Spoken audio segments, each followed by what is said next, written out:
ISKCON Dahod ખાતે ગૌરવ પૂર્ણિમાના પાવન અવસરે ભવ્ય અને ભક્તિમય મહોત્સવનું સફળ આયોજન કરવામાં આવ્યું હતું।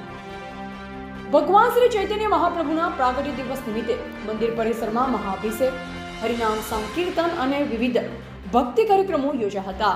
સવારે વૈદિક મંત્રોચ્ચાર સાથે ભગવાનનું દૂધ, દહીં, ઘી, મધ અને ફળરસથી મહાઅભિષેક કરવામાં આવ્યો। ત્યારબાદ ભક્તો દ્વારા ઉત્સાહભેર હરિનામ સંકીર્તન અને ભજન કીર્તન કરવામાં આવ્યા, જેમાં મોટી સંખ્યામાં શ્રદ્ધાળુઓ જોડાયા।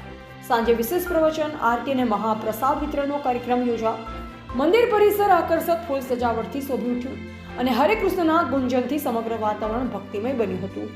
મહોત્સવમાં શહેરના અગ્રણીઓ અને ભક્તજનો મોટી સંખ્યામાં ઉપસ્થિત રહ્યા અને સૌએ ભક્તિભાવ સાથે ગૌરવ પૂર્ણિમાની ઉજવણી કરી હતી।